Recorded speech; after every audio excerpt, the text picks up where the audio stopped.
Hello everyone, कैसे हैं आप सब लोग। और आज हम डिस्कस करने वाले हैं कि रिवीजन कैसे करना है। तो इस वीडियो में हम सब कुछ डिस्कस करने वाले हैं कि कैसे आपको रिवीजन करना है, कब आपको रिवीजन करना चाहिए और क्यों आपको रिवीजन करना चाहिए। रिवीजन की जो इंपॉर्टेंट टेक्निक्स होती हैं, डेली बेसिस पे रिवीजन करना, वीकली रिवीजन करना, मंथली रिवीजन करना, वो आपको कैसे करना चाहिए, कैसे आपको डेली टारगेट सॉल्व करने हैं, कैसे आपको डेली बेसिस पे रिवीजन के लिए टाइम निकालना है, वो हम डिस्कस करेंगे। वीकली बेसिस पे कैसे रिवीजन करना है वो डिस्कस करने वाले हैं। और मंथली बेसिस पे कैसे आपको रिवीजन करना है, कैसे अपने गोल सेट करने हैं, वो डिस्कस करेंगे। तो इस वीडियो को एंड तक ज़रूर देखिएगा। इसमें आपको ये समझ में आएगा कि डेली बेसिस पे आपको कैसे टाइम मिलेगा रिवीजन करने के लिए।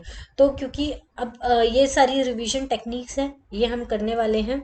इसके पहले जो बच्चे सिर्फ और सिर्फ सिलेबस कंप्लीशन में लगे रहते हैं, प्लीज़ मेरी उनसे रिक्वेस्ट है कि सिलेबस कंप्लीशन के पीछे भागना नहीं है। आप चाहे जीपीएससी, स्टेट पीसीएससी, एमपीपीएससी किसी भी एग्ज़ाम की तैयारी कर रहे हैं, इनका सिलेबस माना कि मैंने वास्ट होता है, लेकिन आप सिर्फ सिलेबस कंप्लीशन की तरफ जाएंगे और उनको रिवीजन नहीं करेंगे तो आपका सिलेबस कंप्लीशन करने का मतलब कुछ भी नहीं होता है। आप सिलेबस कंप्लीट कीजिए, आप एक टाइम लिमिट डिसाइड कर लीजिए, उस टाइम लिमिट में आपको कितने घंटे पढ़ना है और कैसे आपको सिलेबस कंप्लीट करना है वो आप उसका टारगेट बना लीजिए। अगर आपसे 70% सिलेबस प्लस रिवीजन हो रहा है तो आप टॉपर बन जाएंगे। अगर आपका 100% सिलेबस हो रहा है लेकिन रिवीजन 0% हो रहा है तो आप एग्ज़ाम को क्रैक नहीं कर सकते। ये आप दिमाग में बिठा लीजिए। तो आपको रिवीजन तो करना ही करना है, ये आपकी पढ़ाई का एक सबसे इम्पॉर्टेंट पिलर होता है। अगर आपने ये नहीं किया तो आपका एग्ज़ाम जो है वो क्रैक होने से अ, होने होना ही हो ही नहीं सकता, बहुत इम्पॉसिबल सा चीज़ है। ठीक है, तो प्रॉपर रिवीजन टेक्निक आपको एग्जाम के लिए ज़रूरी होती है, डेली बेसिस पे, वीकली बेसिस पे और मंथली बेसिस पे। ठीक है, अब इसके लिए क्या स्ट्रक्चर्ड अप्रोच होती है और कैसे आपको रिवीजन को ऑर्गेनाइज करना है वो हम डिस्कस करने वाले हैं डिटेल में। अब मैंने आपको ये तो डिस्कस कर लिया रिवीजन क्यों ज़रूरी है, क्योंकि अगर आपने रिवीजन नहीं किया तो आपने जो भी पढ़ा है आप वो दूसरे दिन भूल जाएंगे। फिर अगर आपने दूसरे दिन भी उसको रिवाइज नहीं किया है, एक हफ्ते बाद किया है, तो उसका 70% पार्ट जो होता है वो लॉस्ट हो चुका होता है। ठीक है, इस वजह से हमको रिवीजन जो होता है वो डेली बेसिस पे भी करना चाहिए, फिर वीकली बेसिस पे करना चाहिए और फिर उसका रिवीजन जो है वो मंथली बेसिस पे करना चाहिए।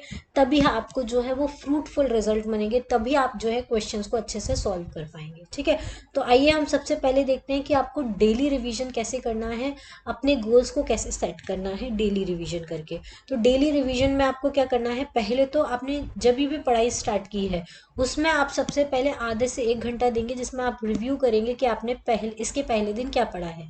जो भी लास्ट डे आपने पढ़ा है उसको पहले अच्छे से रिव्यू करेंगे, जिससे आपकी अंडरस्टैंडिंग और रिटेंशन कैपेसिटी बढ़ जाएगी। अगर आपने रिव्यू कर लिया दूसरे दिन तो ठीक है। अगर आप सीधा पढ़ने बैठ गए दूसरा सब्जेक्ट तो उसमें क्या होगा, जो भी आपने पहले दिन पढ़ा है वो आपका लॉस्ट हो जाएगा। 70 to 80% जो है विद इन 1 और 2 डेज वो लॉस्ट हो जाएगा, तो आपका पहले दिन पढ़ने का कोई मतलब नहीं रहेगा।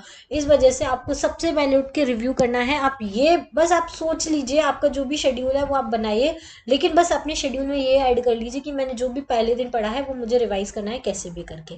और आपको जो पढ़ाई करनी है वो ऐसा नहीं है कि 4-4 घंटे बैठेंगे चेयर पे लगे हैं पढ़ने, वैसे नहीं पढ़ना है। 25 से 30 मिनट का या 40-50 मिनट का एक सेशन लीजिए और हर सेशन के बीच में 5 मिनट का शॉर्ट ब्रेक लीजिए। इससे आपकी रिटेंशन कैपेसिटी भी बढ़ेगी और साथ में आपकी जो पढ़ाई करने की मेमोरी पावर होती है वो इंक्रीज हो जाएगी।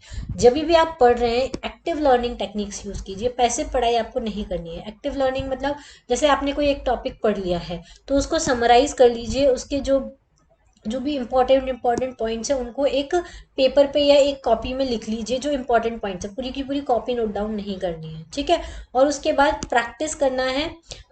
या तो आप क्वेश्चन प्रैक्टिस कर लीजिए उस पर्टिकुलर टॉपिक के, या फिर उसके जो भी कॉन्सेप्ट है वो आप किसी को पढ़ा दीजिए, या तो अपने फ्रेंड को पढ़ा दीजिए या अपने आप को पढ़ा लीजिए। ठीक है, या और उसके फ्लैश कार्ड भी बना सकते हैं अगर आपको फ्लैश कार्ड बनाना है, नहीं तो एक सिंपल की पॉइंट्स जो है उनके एक पेपर पे लिख लीजिए, बहुत अच्छा तरीका होता है। नेक्स्ट एक इम्पॉर्टेंट तरीका होता है, जो भी आपने टॉपिक पढ़ा है, जैसे मान लो इंडस वैली सिविलाइजेशन पढ़ा है, उसके प्रॉब्लम आप सॉल्व कर लीजिए।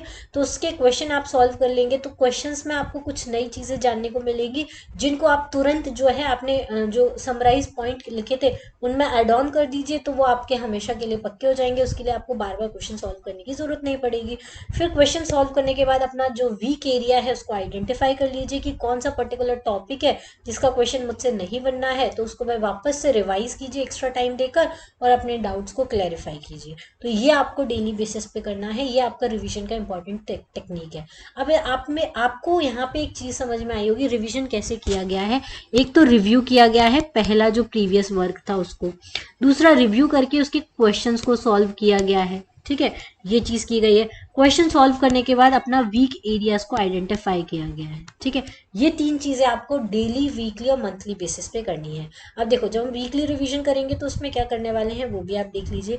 वीकली रिवीजन करने के पहले आपको वीकली गोल सेट करना होना चाहिए। जैसे कि आपका नया वीक स्टार्ट होने वाला है मंडे को, ठीक है, जैसे मंडे को, सॉरी एक सेकेंड, जैसे मंडे को आपका वीक स्टार्ट होने वाला है, तो आप संडे के दिन शाम को बैठ के क्या कर दीजिए, स्पेसिफिक गोल डिसाइड कर लीजिए कि पूरे वीक मैंने इसको क्या क्या क्या पढ़ना है। जब आपका वीक फिनिश हो जाए तो आपको पूरा डेली बेसिस पे तो आपका रिवीजन हो ही रहा है, तो वीक फिनिश होने वाला है, तब आप क्या कर लीजिए, जो भी आपका पूरा वीक आपने जो पढ़ा है उसको एक बार रिव्यू कर लीजिए, क्योंकि आपके समराइजिंग नोट्स तो बनी गए हैं डेली बेसिस पे। उसके हिसाब से आपको क्या करना है, रिव्यू कर लेना है पूरे जो भी आपने वीक में पढ़ा है। और रिवाइज करने के लिए हर जो भी आपने टाइम अलोकेट किया है, जैसे अगर आप वीक में एक दिन में 2 सब्जेक्ट पढ़ रहे हैं तो दोनों सब्जेक्ट को रिवाइज कीजिए। अगर पूरे वीक एक ही सब्जेक्ट पढ़ रहे हैं तो उस सब्जेक्ट को रिवीजन शेड्यूल बना के उसका रिवीजन कर लीजिए, ठीक है। रिव्यू करने के बाद, उसके रिव्यू नोट्स बनाने के बाद, उसको समराइज करने के बाद, क्योंकि देखो जब वापस से आप वीकली रिवीजन करेंगे तो और छोटा आपको समझ में आएगा कि मुझे और छोटा इसका नोट्स बनाना चाहिए, तो और छोटे छोटे आप उसके की पॉइंट्स लिखेंगे। आप हमेशा अपने साथ 3 नोटबुक ऐसे रखिए, एक में आपको डेली रिवीजन लिखना है, एक में आपको वीकली लिखना है, एक में आपको मंथली लिखना है। डेली रिवीजन लिखेंगे तो उसमें थोड़े आपके पास ज़्यादा पॉइंट्स रहेंगे, फिर वीकली लिखेंगे ना तो उसमें ऑटोमेटिकली आपका जो है वो एकदम मेन मेन पॉइंट्स आ जाएंगे, उनको समराइज करके कॉपी उसमें लिख लीजिए। फिर मंथली वाले में आपको वापस से आप जब रिव्यू करेंगे तो वो उसके जो की पॉइंट्स हैं उनको या तो हाइलाइटर लेके हाईलाइट कर दीजिए, ठीक है, ये आप कर सकते हैं, ठीक है। उसके बाद आपका जो भी आपने वीक में पढ़ा है, मान लो आपने 6 से 7 टॉपिक पूरे वीक में कवर कर लिए हैं, ठीक है, जैसे मान लो एंशिएंट के आपके 8 से 10 टॉपिक हो चुके हैं वीकली आपने जो सेट किए थे उसके हिसाब से, तो 8 से 10 टॉपिक का एक मॉक टेस्ट दे दीजिए, या उसके जो क्वेश्चन है उनको प्रैक्टिस कर लीजिए। फिर जब टेस्ट देंगे तो आपको पता चलेगा कि कौन सा आपका वीक एरिया है, कौन सा आपका स्ट्रेंथनिंग एरिया है, उसके हिसाब से आप अपना नेक्स्ट वीक का स्टडी प्लान एडजस्ट कर लीजिए, जो आपका वीकली रिव्यू है उसके हिसाब से, कि आपको कौन से टॉपिक्स ऐसे हैं जिनके ऊपर वापस से फोकस देने की ज़रूरत है और कौन से टॉपिक है जो आपके स्ट्रॉन्ग है, ठीक है। ये हो गया आपका वीकली रिवीजन। फिर आएगा आपका मंथली रिवीजन, जिसमें आपको मंथली रिव्यू करना है। अब क्या होगा, अब 4 वीक निकल जाते हैं, एक मंथ में 4 वीक होते हैं। 4 वीक में फर्स्ट वीक में आपने जो पढ़ा होता है वो काफ़ी पुराना हो चुका है, अगर आप उसको मंथली बेसिस पे एक बार और रिवाइज कर लेंगे तो आपके दिमाग में और अच्छे से फीड हो जाएगा और उसके क्वेश्चन जो है वो आप अच्छे से सॉल्व कर पाएंगे। तो मंथली रिवीजन करने के लिए आपने पहले मंथली प्रोग्रेस को इवैल्यूएट करना है। हर मंथ ये आपको करना चाहिए। अगर आपने 1 मार्च से पढ़ना स्टार्ट किया है तो 31 मार्च को आप ये कीजिए, 1 अप्रैल से करना है तो 30 अप्रैल को कीजिए, हर मंथ के एंड में आपको ये करना है। फिर आपने पूरे मंथ में जितना भी पढ़ा है उसको रिव्यू कर लीजिए, हर वीक का आपको रिव्यू करना है। पहले वीक में आपने जो रिव्यू किया होगा उसको वापस से रिवाइज कर लीजिए, दूसरे वीक में आपने जितना रिवाइज किया था उसको वापस से रिवाइज कर लीजिए, तीसरे वीक का वापस से आपने जो भी पढ़ा था उसको रिवाइज कर लीजिए। ऐसे करेंगे ना तो आपकी पूरी स्टडी का एक शेड्यूल बन जाएगा, डेली बेसिस का, वीकली बेसिस का और मंथली बेसिस का। फिर मंथली बेसिस पे जब आप रिवाइज करेंगे तो आपका एक अच्छा खासा चंक पूरा हो चुका होगा स्टडी का। जैसे फॉर एग्जांपल अगर आपने हिस्ट्री डेडिकेट किया था इस मंथ के लिए, तो हो सकता है आपका एंशिएंट प्लस मेडिवल पूरा हो चुका हो या आपका एंशिएंट पूरा हो चुका हो, तो एक पूरा टॉपिक होगा आपके क्वेश्चन सॉल्व करने के लिए।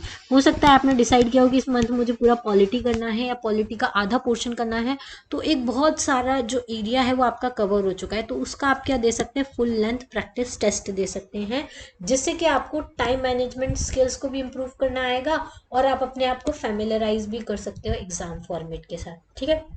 ये सारी चीज़ें करनी है। फिर आप एग्ज़ाम देने के बाद अपने वीक एरिया पर फोकस करना है और उस वीक एरिया के अकॉर्डिंग आपको अपना अगले मंथ का जो है वो प्लान बनाना है। ठीक है, तो ऐसा ही आपको डेली बेसिस पे करना है। तो हम लोगों ने डिस्कस कर लिया कि आपको डेली पहले क्या करना है, रिव्यू करना है जो भी आपने पढ़ा था लास्ट ईयर, फिर इसके क्वेश्चन सॉल्व करने हैं, और फिर आपके जो वीक एरियाज है उसके अकॉर्डिंग आपको ना नेक्स्ट डे का प्लान बनाना है।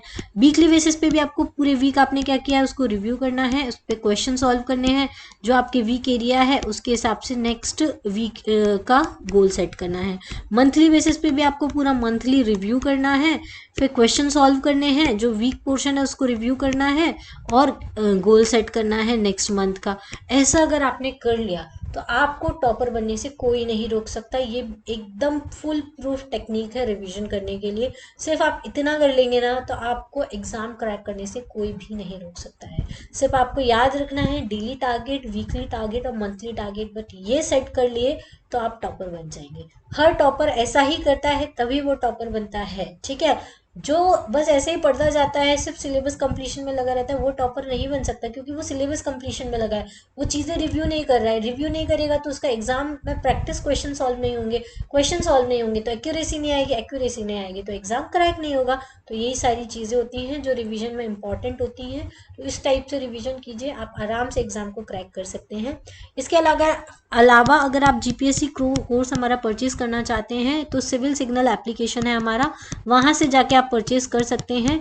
वहाँ पे हम पूरा जीपीएससी कोर्स आपको प्रोवाइड कराते हैं, साथ में फ्री स्टडी मटेरियल प्रोवाइड कराते हैं, जिससे आपको अलग से नोट्स बनाने की भी ज़रूरत नहीं है। आप उनको रिव्यू कीजिए, आपके रिव्यू करने के बाद आप उससे क्वेश्चंस को सॉल्व कर सकते हैं। ठीक है, उसके लिए अगर उससे रिलेटेड आपको कोई भी क्वेरी है तो आप नीचे कॉन्टैक्ट नंबर दिया हुआ है, वहाँ से जाके हमको कॉन्टैक्ट कर सकते हैं। ठीक है, चलिए आज के लिए इतना ही। Thank you, thanks for watching, have a nice day.